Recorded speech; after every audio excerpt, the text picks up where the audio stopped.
Hello दोस्तों, नमस्ते, आदाब, सत श्री अकाल। आपका दोस्त गौरव टेक्स्ट बुक सुपर कोचिंग पे स्वागत करता है। तो दोस्तों हो जाइए तैयार, क्योंकि हम यहां पर डिस्कस करने वाले हैं important articles of the Indian constitution. जो भी दोस्तों महत्वपूर्ण अनुच्छेद है हमारे भारतीय संविधान को, उसको हम लोग यहां पर जो है डिस्कस करने वाले हैं। लेकिन स्टार्ट करने से पहले सभी लोगों को फटाफट से मैं ये कहना चाहूंगा, जल्दी जल्दी अपने दोस्तों के साथ ये शेयर कर दीजिए लिंक को, सो दैट कि वो भी यहाँ पे जुड़ सके और हम लोग इसको स्टार्ट कर सकें। और स्टार्ट करने से पहले सभी लोगों को दोस्तों मेरी तरफ से स्वागत है इस सेशन में, आपके अपने शो 15 मिनट शो पे। तो चलिए इसकी शुरुआत करते हैं और हम लोग देखेंगे दोस्तों सबसे पहले इंपॉर्टेंट जो आर्टिकल्स आपके इंडियन कॉन्स्टिट्यूशन में कौन कौन से हैं वो हम लोग यहां पर देखेंगे। तो देखिए यहां पर लिस्ट है आपके सामने, हो सकता है आपको स्क्रीन पे अभी क्लियर उतनी ना दिख रही हो, बट ये पीडीएफ में आपको दिख जाएगी। मैं आपको बता देता हूं कौन कौन से इंपॉर्टेंट है। जैसे अनुच्छेद 1 आपसे बहुत बार पूछा जाता है कि अनुच्छेद 1 जो है ये किससे संबंधित है। तो नेम ऑफ द टेरिटरी जो है, name of the union territory और दी यहाँ पे राज्य के जो संघ और क्षेत्र हैं उनको जो है नाम करना उसका जो है यहाँ पे दिया गया है। ठीक है, तो याद रखेंगे name of the territory and union, ये इंपॉर्टेंट है। आर्टिकल 2 उतना इंपॉर्टेंट नहीं है, ठीक है, लेकिन आपको पढ़ लेना है एक बार। आर्टिकल 3 यहां पे अगर मैं बात करता हूं, 5 आपके लिए इंपॉर्टेंट हो जाता है। आर्टिकल 5 किससे संबंधित है? तो citizenship at the commencement of the constitution, मतलब संविधान के प्रारंभ जो है प्रारंभ पर नागरिकता, वो दिया गया है आर्टिकल 5 में। उसके बाद हम बात करते हैं आर्टिकल 10 इंपॉर्टेंट हो जाता है। तो ये continuance of the right of citizenship, ये किससे संबंधित है? नागरिकता के अधिकारों का जो है बना रहना इसमें दिया गया है। कई बार ये क्वेश्चन पूछा भी गया है। ठीक है, तो यहां से आपके 3 आर्टिकल जो है इंपॉर्टेंट हो जाते हैं। उसके बाद अगर मैं बात करता हूं तो देखिए आर्टिकल 14 बहुत इंपॉर्टेंट है। आर्टिकल 14 किससे संबंधित है? तो इक्वलिटी बिफोर लॉ, ये कहता है कि दोस्तों सभी लोग जो है कानून के नजरों में एक समान है, तो समानता की बात करता है। 15 इंपॉर्टेंट है, ये क्या कहता है कि जो भी दोस्तों भेदभाव होते हैं जाति के बेस पे, लिंग के बेस पे, जन्म स्थान के बेस पे, तो उसको नहीं करना है, मतलब उसको खत्म करना है, उसका उन्मूलन करना है। ये कहता है आर्टिकल 15, मतलब अनुच्छेद 15। ठीक है, फिर 17 क्या कहता है कि भैया अब स्पृष्टता का उन्मूलन, मतलब जो छुआछूत है उसको खत्म करना है। ठीक है, हम लोग कहते हैं इसको इंग्लिश में अबोलिशन ऑफ अनटचेबिलिटी। ठीक है, अगला जो है आर्टिकल 18 है, अबोलिशन ऑफ टाइटल, मतलब उपाधियों का उन्मूलन। ठीक है, 18 में दिया गया है। 19 में क्या दिया गया है? Protection of certain right. ठीक है, जैसे असेंबली फॉर्म कर सकते हो, एसोसिएशन बना सकते हो, भारत में कहीं भी मूव कर सकते हो, कहीं भी रह सकते हो, कोई भी प्रोफेशन का जॉब कर सकते हो, और जो है दोस्तों यहाँ पे बोलने का अधिकार, तो बोलने का अधिकार दिया है इसमें। फिर उसके बाद हमारे लिए इंपॉर्टेंट आता है article 21, protection of life and personal liberty, मतलब जीने का अधिकार आपको आर्टिकल 21 में दिया गया है। 21 ए इंपॉर्टेंट है क्योंकि इसमें दोस्तों राइट टू एजुकेशन दिया गया है, शिक्षा का अधिकार इसमें दिया गया है। ठीक है, फिर हमारे लिए 23 इंपॉर्टेंट हो जाता है क्योंकि इसमें दिया गया है prohibition of traffic of human being and जो है यहाँ पे फोर्स लेबर, मानव के जहां पे दुर्व्यापार और बाल श्रम का जो है रोक करना है, प्रतिषेध करना है। ठीक है, फिर उसके बाद 24 में कहा गया है prohibition of employment of children in factories, जो भी दोस्तों खतरनाक जगह हैं जहां पर बच्चे 14 साल से कम उम्र के बच्चे काम कर रहे हैं उसको बंद करना है। ठीक है, फिर आर्टिकल 25 से उतना इंपॉर्टेंट नहीं है, लेकिन 30 बहुत इंपॉर्टेंट हो जाता है। 30 इसलिए क्योंकि इसमें माइनॉरिटीज की बात की जा रही है, उनके एजुकेशनल इंस्टीट्यूट की, किसकी बात कर रहे हैं? शैक्षिक संस्थाओं की बात कर रहे हैं। ठीक है, ये आपको ध्यान रखना है। उसके बाद हम बात करते हैं आर्टिकल 32, जिसमें रेमिडीज के बारे में बात की गई है। ठीक है, तो ये आपको ध्यान रखना है, इसमें संविधान उपचारों का जो है अधिकार इसमें दिया गया है, ये याद रखिएगा। इसके अलावा आपके एग्जाम में पूछा जाता है 39A। 39A क्या है? Equal justice and free legal add. ठीक है, सामान्य न्याय और निःशुल्क जो है यहां पर विधिक सहायता। ठीक है, उसके बाद बात करें 40, अनुच्छेद 40, ऑर्गेनाइजेशन ऑफ विलेज पंचायत, मतलब यहां पे ग्राम पंचायत का संगठन। उसके बाद बात करते हैं 44, ये एग्जाम में पूछा गया था, यूनिफॉर्म सिविल कोड। ठीक है, यूनिफॉर्म सिविल कोड मतलब नागरिकों के लिए जो है समान सिविल संहिता। ठीक है, उसके बाद आर्टिकल 47 उतना ज्यादा इंपॉर्टेंट नहीं है। 50 बहुत बार पूछा गया, separation of judiciary from executive. ठीक है, कार्यपालिका को न्यायपालिका की जो है यहां पे क्या करना? पृथक्करण करना। फिर उसके बाद 51 में दिया गया है parliament regulates the right of citizen, मतलब 51 में जो है संसद नागरिकों के अधिकारों के नियंत्रण के बारे में दिया गया है, या मैं कहूं 51 में अंतरराष्ट्रीय शांति के बारे में दिया गया है, इंटरनेशनल पीस। ठीक है, तो यहां पर मेंशन कर लेंगे इंटरनेशनल पीस के बारे में दिया गया है। ठीक है, अंतरराष्ट्रीय शांति। ठीक है, चलिए आगे बढ़ते हैं और कौन से इंपॉर्टेंट है। तो देखिए उसके बाद आता है 93, उसके पहले मैं आपको बता दूं राष्ट्रपति के बारे में पूछा जाता है, अनुच्छेद 52 में है, ठीक है। फिर उसके बाद आप लोगों से पूछ लिया जाता है कि संसद, तो आर्टिकल आपका 79, ठीक है। फिर उसके बाद आप लोगों से पूछ लेंगे कि लोकसभा किसमें है, तो आर्टिकल 81, राज्यसभा किसमें है, तो आर्टिकल 80 में है, ये आपको ध्यान रखना है, ठीक है। फिर उसके बाद हम बात कर रहे हैं 93, तो स्पीकर और deputy speaker of the Lok Sabha, ठीक है। ये आपके एग्जाम में पूछा गया था कि बताइए लोकसभा के अध्यक्ष और उपाध्यक्ष, तो 93 में। 94 में vacation and resignation of removal from the office of speaker and deputy speaker, ठीक है। आर्टिकल देखिए, अब उसके बाद 110 इंपॉर्टेंट है। 110 क्यों? इसमें मनी बिल कहा गया है, ठीक है। क्या कहा गया? धन विधेयक के बारे में। आर्टिकल 112 इंपॉर्टेंट है, इसमें एनुअल फाइनेंशियल स्टेटमेंट, जिसको हम लोग हिंदी लोकल भाषा में क्या कहते हैं, बजट कहते हैं। हालांकि हमारे संविधान में बजट शब्द मेंशन नहीं है, ठीक है। फिर 123 इंपॉर्टेंट हो जाएगा, इसमें राष्ट्रपति के पास दोस्तों पावर होती है कि वो ऑर्डिनेंस प्रोमुलगेट कर सकते हैं। मतलब दोस्तों यहां पे संसद के विश्रांति काल में अध्यादेश जो है प्रख्यापित करने के लिए शक्ति दी गई है राष्ट्रपति को, ठीक है। 124 ये दोस्तों सुप्रीम कोर्ट से संबंधित है। किससे? सुप्रीम कोर्ट से, ये आपको ध्यान रखना है। उसके बाद 148 पूछा गया है आपके एग्जाम में, तो ये controller and auditor general, Bharat के नियंत्रक और महानियोजक जो परीक्षक हैं उनके बारे में दिया गया, महालेख परीक्षक के बारे में, ठीक है।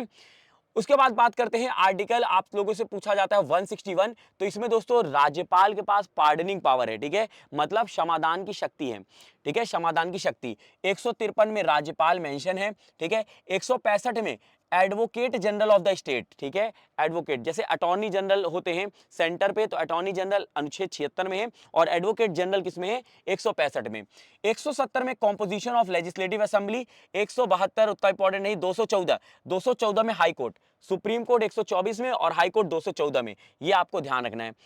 उसके बाद अगर हम बात करते हैं, यहां पे इंपॉर्टेंट हो जाएगा आप लोगों के लिए 241 इंपॉर्टेंट हो जाएगा। इसमें दिए गए हाई कोर्ट यूनियन टेरिटरी के, ठीक है, जो हमारे केंद्र शासित प्रदेश के उच्च न्यायालय हैं, वो 241 में मेंशन है।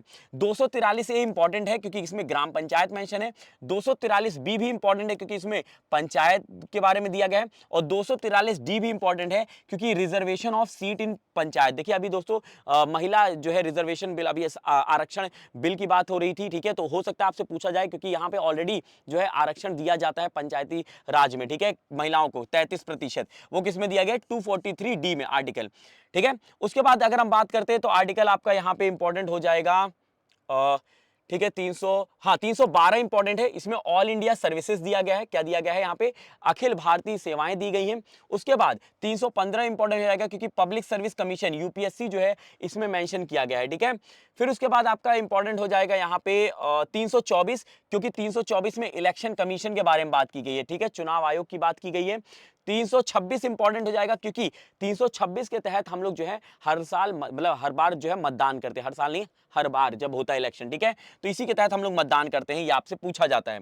उसके बाद अगर हम बात करते हैं तो आप लोगों से 343 पूछा जाता है, क्योंकि ये दोस्तों official language of the union है, संघ की राजभाषा जो है वो इसमें मेंशन की गई है।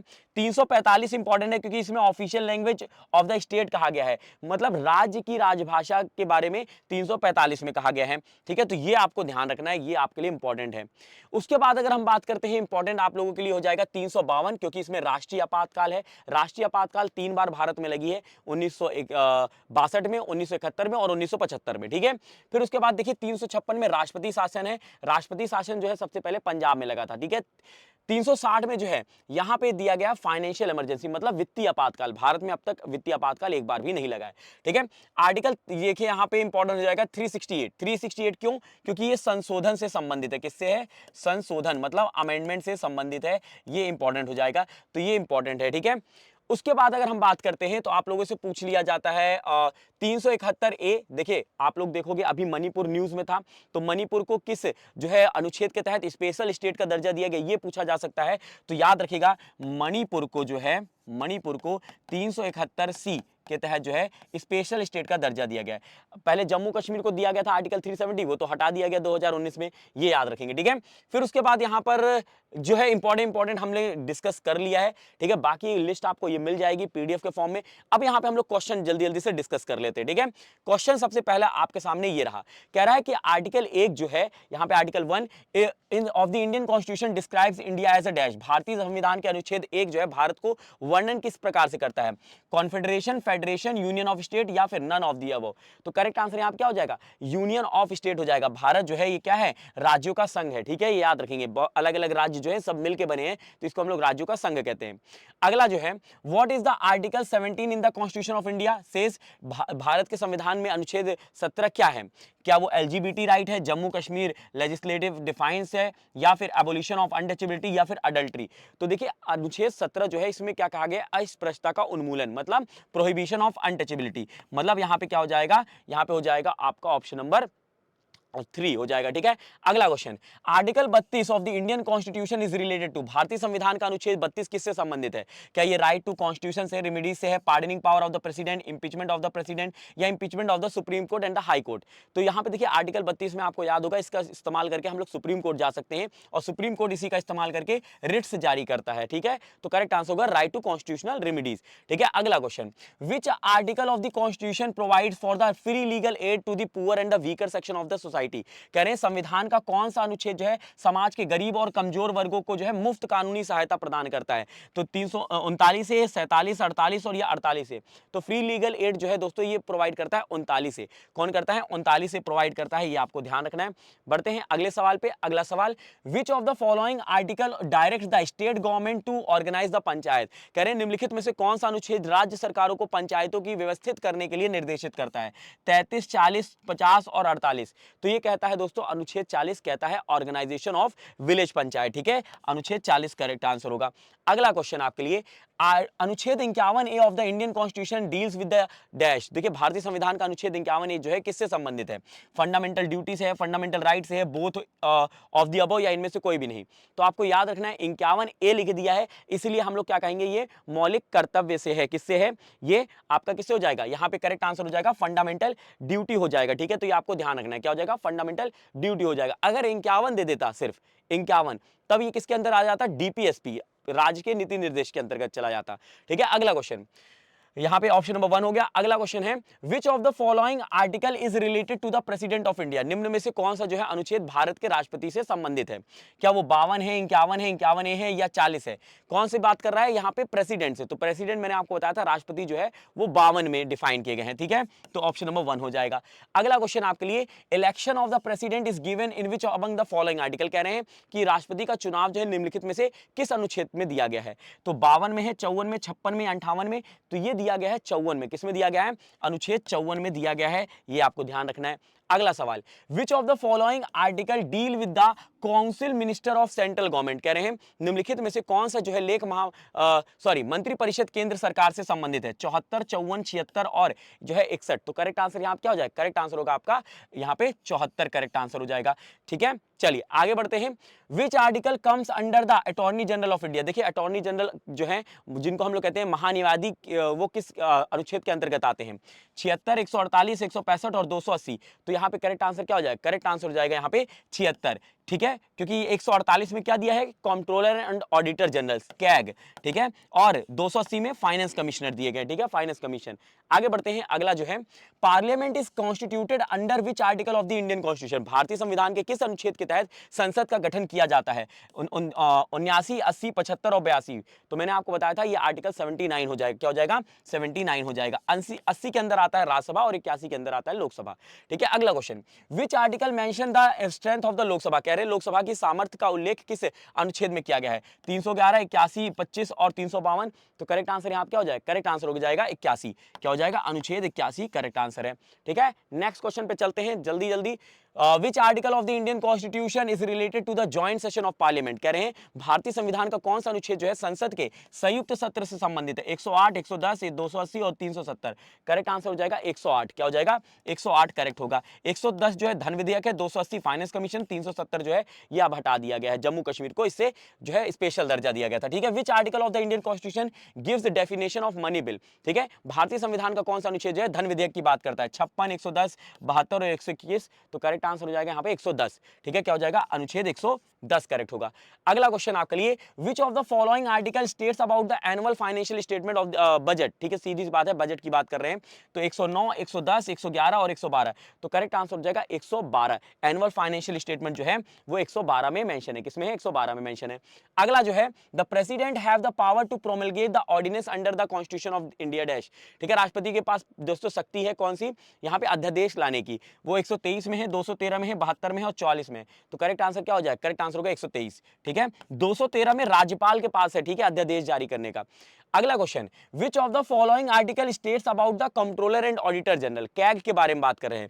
148, 149, 150, 151, तो डिफाइन किसमें किया गया है, 148 में किया गया है। किसमें, ये याद रखेंगे। ठीक है, अगला जो है आप लोगों के लिए, the finance commission constituted by the president of India under the article. देखिए फाइनेंस कमीशन जो है किस भारतीय संविधान के किस अनुच्छेद में है, 164, 280, 112 और 226। तो करेक्ट आंसर यहां क्या होगा, करेक्ट आंसर हो जाएगा आपका 280 हो जाएगा। ठीक है, अगला क्वेश्चन आपके लिए, the provision of national emergency is stated in which of the following article. निम्नलिखित में से किस अनुच्छेद में जो है राष्ट्रीय आपातकाल का प्रावधान है, 356, 360, 352 या इनमें से कोई भी नहीं। तो करेक्ट आंसर किसकी बात कर रहे हैं यहाँ पे, नेशनल इमरजेंसी, तो 352 हो जाएगा। ठीक है, 360 में वित्तीय आपातकाल है और 356 में राष्ट्रपति शासन है। ठीक है, अगला question, which article of the Indian constitution empower the president of India to declare financial emergency. वित्तीय आपातकाल कह रहे हैं किस अनुच्छेद से संबंधित है, 358, 359, 360 और 363। तो करेक्ट आंसर क्या हो जाएगा, 360। ठीक है, क्या हो जाएगा, 360 करेक्ट होगा।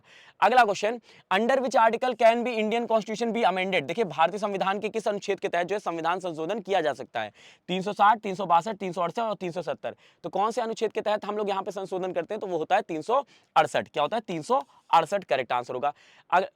ओ हो दोस्तों, यहाँ पे समय होता है समाप्त, जहां पर हम लोगों ने महत्वपूर्ण अनुच्छेद हमारे भारतीय संविधान के जो हैं वो हमने यहाँ पे डिस्कस किए हैं। और दोस्तों ये सेशन आपको अच्छा लगा है तो कमेंट करिएगा, लाइक करिएगा, शेयर करिएगा और कमेंट करके ये बताइएगा कि आपको और कौन से टॉपिक्स पे 15 मिनट्स जो चाहिए, जहां पर हम लोग जल्दी जल्दी थोड़ा ज्यादा डिस्कस करेंगे और जो है दोस्तों इंपॉर्टेंट क्वेश्चन डिस्कस करेंगे। चलिए, इसकी पीडीएफ आपको कहां पर मिल जाएगी, टेलीग्राम पे @गौरव सर टेक्स्ट बुक सर्च करके आप लोग को टेलीग्राम पे जुड़ जाना है। तो चलिए मिलते हैं अगले सेशन में, तब तक के लिए बाय बाय, टेक केयर, जय हिंद, जय भारत।